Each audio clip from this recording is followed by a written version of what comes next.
بسم اللہ الرحمن الرحیم الحمد للہ وکفی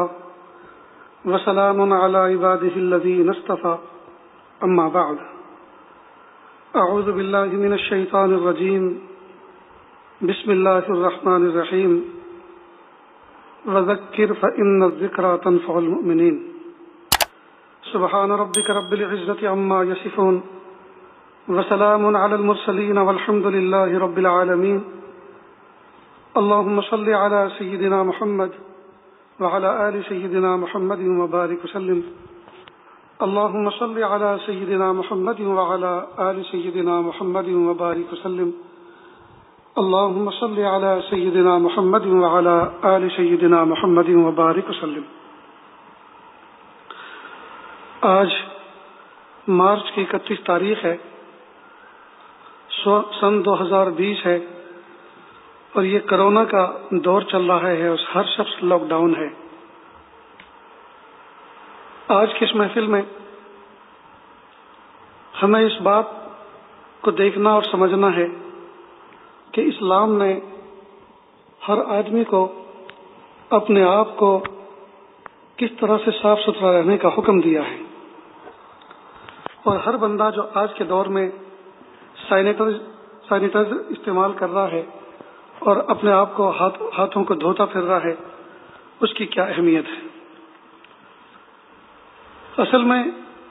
آسمان کی چھت کے نیچے اس دھرتی کے اوپر جتنے جاندار ہیں ان کا تعلق ماں اور باپ سے ہے۔ ہر جاندار کا ایک ماں اور باپ ہوتا ہے۔ اس ماں اور باپ کے دل میں اولاد کی ایسی محبت ہوتی ہے جس محبت کے ذریعے سے وہ اس کی تربیت کرتے ہیں، اس کی پرورش کرتے ہیں۔ اگر ماں باپ کے دل میں اولاد کی محبت نہ ہو تو بچے تڑپ کر مر جائیں۔ ماں وہ ہستی ہے، ساری دنیا اچھوں سے پیار کرتی ہے۔ ماں وہ ہستی ہے جو اپنے برے سے بھی پیار کرتی ہے۔ اگر پتہ ہے کہ میرا بچہ گندا ہے، میرا بچہ شرابی ہے، میرا بچہ جواری ہے، ساری دنیا اس کو گالی دیتی ہے، لیکن ماں اس کو محبت کی نظر سے دیکھتی ہے، اس لیے کہ اس کی کوکھ سے اس نے جنم پایا ہوتا ہے۔ اس لیے ماں کی محبت ایک سمبول بن گئی، ماں کی محبت ایک معیار بن گئی، بلکہ اس کی محبت کو ایک مستقل نام دے دیا گیا، ممتا کا۔ ماں کے دل میں جو محبت ہوتی ہے اس کو ممتا کہا جاتا ہے۔ تو اللہ رب العزت نے یہ محبت اولاد کی ماں باپ کے دل میں اس لیے رکھی ہے تاکہ ماں باپ اپنے بچوں کی ضرورتوں کو سمجھیں۔ چنانچہ بچہ دنیا میں آتا ہے، ابھی وہ زبان بھی نہیں جانتا، ابھی وہ پہچانتا بھی نہیں ہے کہ میرے ماں باپ کون ہیں۔ وہ بھی نہ اپنے نفع کو سمجھتا ہے، نہ نقصان کو سمجھتا ہے، نہ اپنے دوست کو جانتا ہے، نہ دشمن کو پہچانتا ہے، ابھی وہ کچھ بھی نہیں جانتا۔ ایسا بچہ جب دنیا میں پیدا ہوتا ہے، ماں ہی وہ ہستی ہے جو اس کے نفع اور نقصان کو پہچانتی ہے اور دوست اور دشمن کو سمجھتی ہے، لہذا اس کو بچا کے رکھتی ہے، اس کے نفع کا خیال رکھتی ہے۔ تو اللہ رب العزت نے ماں باپ کے دل میں بچوں کی ترقی اور بچوں کی بھلائی محبت کے نام پر ماں باپ کے دل میں رکھ دی ہے، لہذا اس محبت کی بنیاد پر ماں باپ اپنے بچوں سے پیار بھی کرتے ہیں اور ان کی صفائی ستھرائی کا بھی خیال رکھتے ہیں اور ان کے نفع نقصان کو بھی پہچانتے ہیں اور ان کی ضرورتوں کا خیال رکھتے ہیں۔ جب ماں باپ کے سینے میں اللہ رب العزت نے تڑپتا ہوا دل اور دھڑکتا ہوا دل رکھا ہے، جو اپنے اولاد کے نفع نقصان کو سامنے رکھ کر بچوں کے حق میں بھلائی کے فیصلے کرتا ہے، تو وہ رب جس نے ساری دنیا کے ماں باپ کو پیدا کیا، وہ رب، اس رب کے یہاں کتنی محبت ہوگی اپنی مخلوق کے بارے میں، اور وہ رب کیا کچھ جانتا ہوگا اپنی مخلوق کے بارے میں۔ اس لیے اس کو ذرا سمجھنے کی ضرورت ہے کہ اس اللہ رب العزت نے، اس رب نے، اس رب کائنات نے انسانوں کی ہدایت کا کیسا انتظام فرمایا۔ اتنی بات یاد رکھیں، جب تک آدمی اپنے ماحول سے، اپنے ارد گرد رہنے والوں سے محبت نہیں کرے گا، پیار نہیں کرے گا، وہ ان کی بھلائی کو کبھی بھی سامنے نہیں رکھ سکتا۔ بھلائی وجود میں آنے کے لیے محبت کا اور پیار کا ہونا ضروری ہے۔ اللہ رب العزت چونکہ خالق محبت ہیں، اللہ رب العزت خالق کائنات ہیں، جب ماں باپ کو اللہ نے پیدا کیا اور ان کے دل میں محبت کو پیدا کیا، تو جس رب نے ماں باپ کے دل میں محبت کو پیدا کیا وہ رب اپنی مخلوق سے اور اپنے بندوں سے کتنا پیار اور کتنی محبت کرتا ہوگا۔ اسی رب کائنات نے اس کائنات کے نظام کو چلانے کے لیے اور اس نظام کو مرتب رکھنے کے لیے اپنے پیارے انبیاء کرام کو دنیا میں بھیجا۔ سب سے پہلے نبی حضرت سیدنا آدم علیہ الصلوۃ والسلام تھے، جو ابو البشر کہلاتے ہیں، جن سے اس دھرتی پر انسانوں کا بیج وجود میں آیا۔ وہ ابو البشر بھی تھے اور انبیاء کرام میں سب سے پہلے نبی بھی تھے، اور اسی انبیاء کرام کے سلسلے میں سب سے آخر میں محمد رسول اللہ صلی اللہ علیہ وسلم تشریف لائے اور دنیا سے پردہ فرما گئے۔ تو یہ جو انبیاء کرام کی سیریز تھی، جو کم و بیش 1,24,000 کی تعداد بنتی ہے، ان تمام انبیاء کرام نے اپنے اپنے دور کے اندر آ کر اس زمانے کے انسانوں کی ہدایت کا سامان کیا اور ان کو سمجھایا کہ نفع کس میں ہے اور نقصان کس میں ہے۔ نفع کی چیزوں کو حاصل کرنے کا حکم دیا اور نقصان کی چیزوں سے بچنے کی تعلیم دی۔ چنانچہ جب انسانیت کا بچپنا تھا، اس دھرتی پر اس دنیا میں انسانوں کا بھی جنم ہوا تھا، پیدائش ہوئی تھی، اور انسان گویا گھٹنیوں چل رہا تھا۔ اس زمانے کے اندر جو انبیاء کرام آتے تھے، وہ جہاں اس بات کی تعلیم لے کر آتے تھے کہ اللہ تعالیٰ کی عبادت کس طرح سے کی جائے، اللہ کو اپنا رب کس طرح سے مانا جائے، کس طرح سے عبادت کی جائے کہ وہ رب خوش ہو جائے، تو جہاں وہ بندوں کو خالق سے جوڑنے کا کام عبادت کے ذریعے سے کرتے تھے، وہیں ساتھ ہی ساتھ انسانوں کو اس بات کی بھی وہ تعلیم سکھاتے تھے اور سمجھ دیتے تھے کہ انسان اس دنیا میں رہتے ہوئے اپنے آپ کو کیسے ڈیولپ کرے، کس طرح سے اپنی معاشی ترقی کرے۔ چنانچہ انبیاء کرام انسانوں کے لیے یہ تعلیم بھی لے کر آئے کہ زمین کو کس طرح سے جوتا جاتا ہے، اس میں بیج کس طرح سے ڈالا جاتا ہے، اور کپڑے کس طرح سے سیے جاتے ہیں، سوئی دھاگا کس چیز کا نام ہوتا ہے، اور دل کی بات کو قلم کے ذریعے سے کاغذ پر کس طرح سے لکھا جاتا ہے، کس طرح سے اپنے دل کی بات کو دوسرے تک پہنچایا جاتا ہے۔ اور اسی طرح جب انسان بڑھتے گئے انسانوں کے اندر کئی مرتبہ اختلاف ہو جاتا ہے، انسان ایک دوسرے انسان کو مارتا ہے، لڑتا ہے، تو اپنا بچاؤ کس طرح سے کیا جائے، دشمن سے اپنا دفاع کس طرح سے کیا جائے۔ غرض یہ کہ انسانوں کے درمیان انبیاء کرام آتے رہے اور وہ ان کو اللہ کی ذات سے جوڑنے کا کام کرتے رہے، اور اسی کے ساتھ ساتھ انسان آسمان کی چھت کے نیچے دھرتی کے اوپر رہتے ہوئے کس طرح سے معاشی اعتبار سے ترقی کریں، ڈیولپ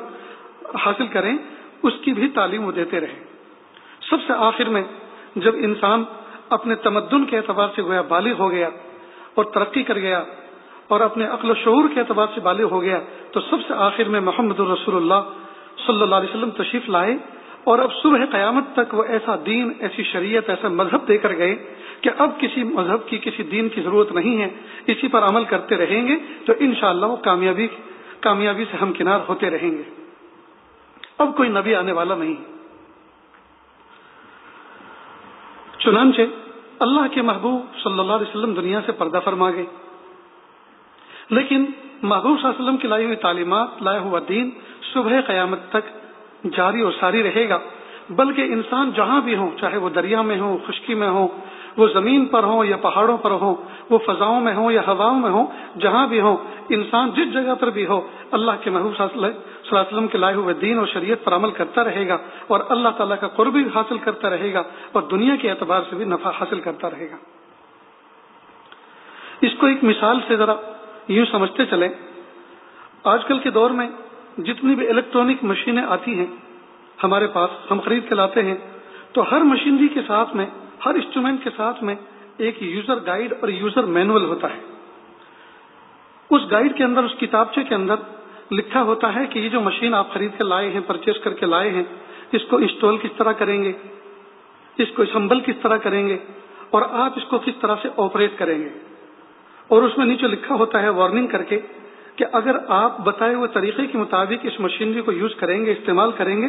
تو یہ دیر پا بھی ہوگی اور اچھی چلے گی بھی، اور اگر اس میں کوئی خرابی آ جائے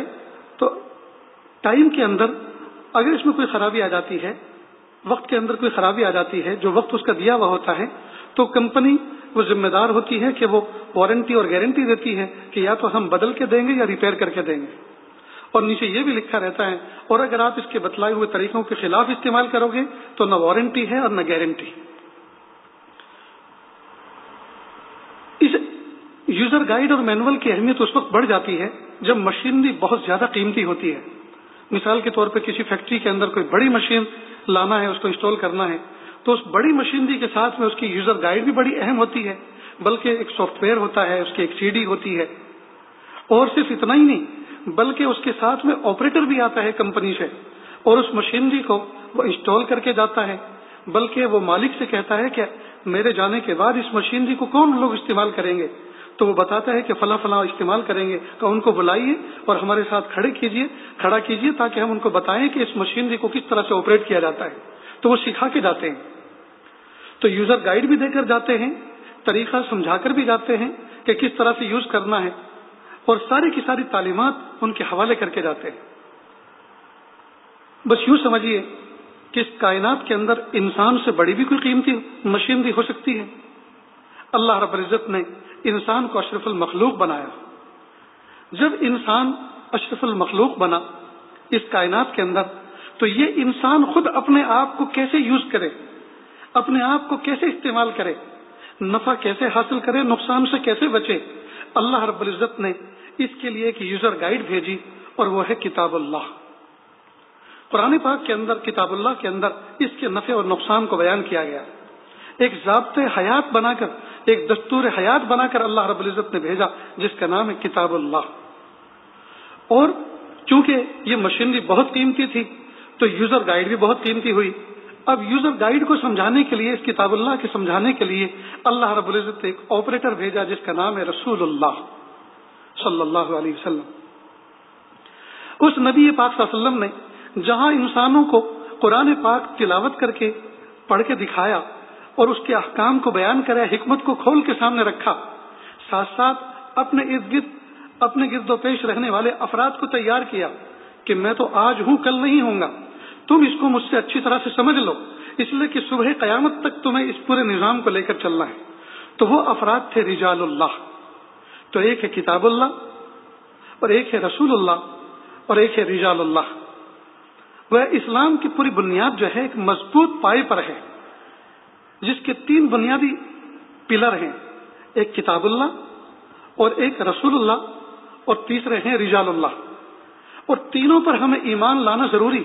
اگر ہم میں ایک کو بھی ان میں سے مائنس کرتے ہیں تو سارا کا سارا نظام درہم برہم ہو جائے گا۔ کتاب اللہ کو بھی ماننا ضروری ہے،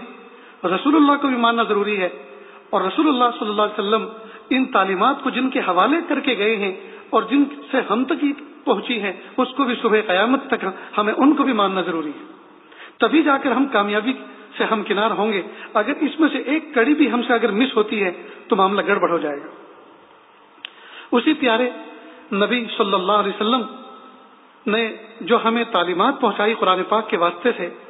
اللہ رب العزت کی ہدایات جو ہم تک پہنچائی، ان میں سے ہے ایک وضو، کہ بندہ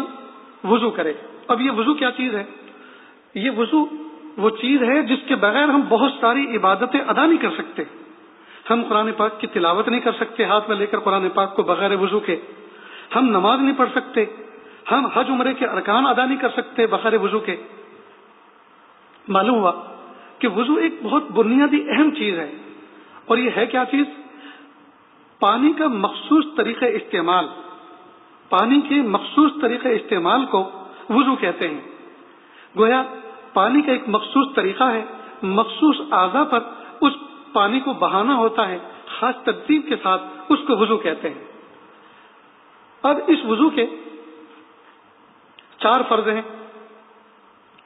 یعنی پانی سے گویا جو وضو کرنا ہے اس کے 4 فرض ہیں، یعنی ان کا دھونا،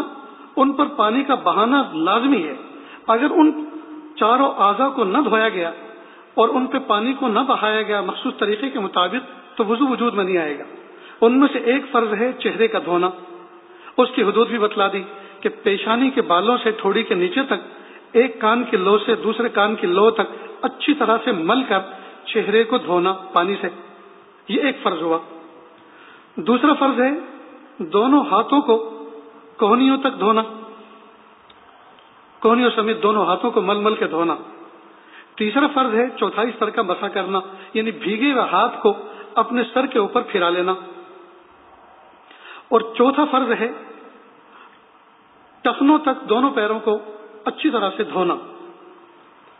پیروں کے اوپر پانی بہانا، اچھی طرح سے مل مل کے ان کو دھونا۔ یہ 4 فرض ہیں۔ عجیب اللہ کی شان، ان چاروں فرضوں کو صاف ستھرے پانی سے ادا کرنا ہے، یعنی چاروں اعضاء کو پانی سے دھونا ہے، لیکن پانی کون سا ہونا چاہیے؟ صاف ستھرا۔ پھر پانی کی بھی ڈیفینیشن بیان کی، اور پانی کی بھی گویا ایک تعریف کی کہ پانی کون سا ہونا چاہیے۔ فرمایا کہ مائع مطلق سے وہ پانی جو صاف ستھرا ہو، خود بھی پاک ہو اور دوسرے کو پاک کرنے کی صلاحیت رکھتا ہو، لہذا پانی سے وضو کرنے کا حکم دیا۔ تو پانی کیسا ہو؟ جس کے اندر صفات ہیں۔ تو فرمایا کہ پانی کے اندر 3 صفت ہیں۔ ایک یہ کہ اس کا رنگ پانی جیسا ہو، یعنی پانی ہو اور پانی کا جو اوریجنل رنگ ہے اس کا رنگ اوریجنل پانی کا ہونا چاہیے۔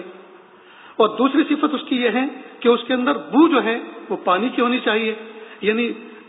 کوئی دوسری بو اس پر غالب نہ ہو، پانی کا جو اوریجنل اس کی اسمیل ہے وہ ہونی چاہیے۔ تیسرا یہ کہ پانی کا جو مزہ ہے وہ بدلا ہوا نہ ہو، لہذا اگر اس میں شکر ملی ہوئی ہے تو وہ پانی نہیں کہلائے گا، وہ تو شربت کہلائے گا۔ اسی طرح اگر اس کا رنگ بدلا ہوا ہے اس کو پانی نہیں کہیں گے، اس کو کوئی رنگین کوئی چیز کہیں گے، رنگین محلول کہیں گے۔ اسی طرح اگر وہ سڑا ہوا ہے تو اس کو پانی نہیں کہیں گے، اس کو تو بدبودار کوئی چیز کہیں گے۔ لہذا پانی کی 3 صفت ہے کہ اس کا رنگ پانی جیسا ہو، اس کے اندر بو پانی جیسی ہو، اس کا مزہ پانی جیسا ہو۔ اللہ کی شان، اسلام کا حسن دیکھیے کہ یہ جو 4 فرض ہیں، ان فرضوں سے پہلے جہاں سے ان فرضوں کی بگننگ ہوگی، جہاں سے ان کو ابتدا کرنی ہے، ان کو دھونے کی شروعات کرنی ہے، ان سے پہلے کہا گیا کہ پہلے دونوں ہاتھوں کو دھو لیں اور گٹوں تک دونوں ہاتھوں کو دھوئیں۔ یہ فرض نہیں ہے، یہ سنت ہے۔ محبوب صلی اللہ علیہ وسلم کا طریقہ دیکھیے، اس کی حکمت دیکھیے۔ محبوب نے فرمایا کہ پہلے دونوں ہاتھوں کو گٹوں تک دھو۔ تو جس وقت آدمی اپنے لب کے اندر، اپنے چلو کے اندر پانی اٹھائے گا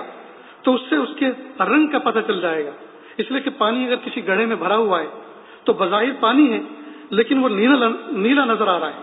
تو جب نیلا نظر آ رہا ہے تو آدمی کو شک ہوا کہ بظاہر گڑھے میں تو پانی ہے لیکن یہ نیلا ہے، اس کا مطلب یہ ہے کہ یہ پانی خراب ہو چکا ہے۔ تو جب اس نے اپنے چلو کے اندر پانی کو ہاتھ میں اٹھایا تو پتہ چلا کہ نہیں، یہ نیلا جو نظر آ رہا ہے یہ نیلے آسمان کا شیڈو اس کے اوپر پڑ رہا ہے، جس کی وجہ سے نیلا نظر آ رہا ہے، یہ رنگین نظر آ رہا ہے۔ حقیقت یہ ہے کہ یہ تو اوریجنل پانی ہے۔ جب ہاتھوں کی چلو میں اٹھایا تو پتہ چلا اس کے رنگ کا، تو پانی کی ایک صفت معلوم ہو گئی کہ رنگ کلیئر ہے اس کا، یہ پانی ہی ہے۔ دوسرا کام یہ بتلایا کہ جب دونوں ہاتھوں کو گٹوں سمیت دھو لیا تو آپ کلی کرو۔ تو پانی کی دوسری صفت یہ ہے جس سے وضو کیا جاتا ہے کہ اس کا ذائقہ پانی جیسا ہونا چاہیے۔ تو جس وقت منہ میں ڈالا تو پتہ چلا کہ یہ پانی کھارا نہیں ہے، میٹھا نہیں ہے، یعنی شربت نہیں ہے، یہ پانی جو ہے کوئی سڑا ہوا نہیں ہے، خراب نہیں ہے۔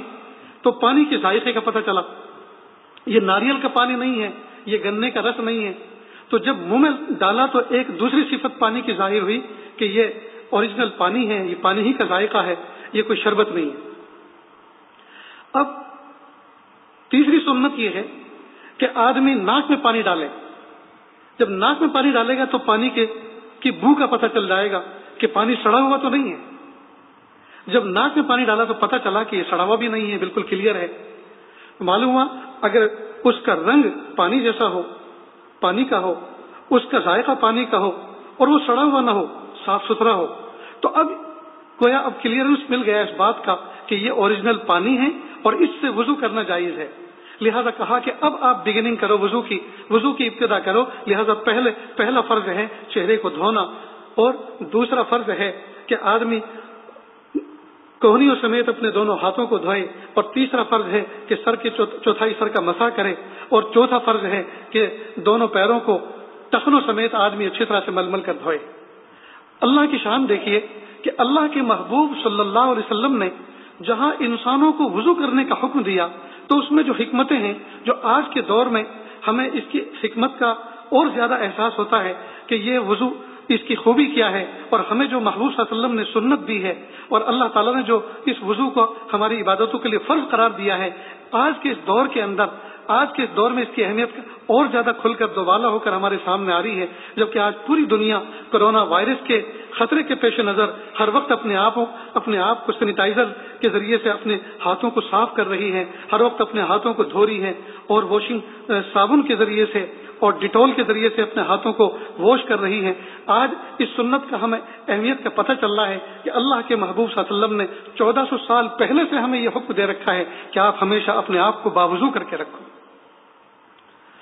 اب جب بندہ اپنے ہاتھوں کو دھوئے گا، کلی کرے گا، ناک میں پانی ڈالے گا اور وضو جیسا کہ بیان کیا اس شان کے ساتھ وضو کرے گا، کھلے ہوئے اپنے اعضاء کو، اوپن اعضاء کو دھو کر رکھے گا،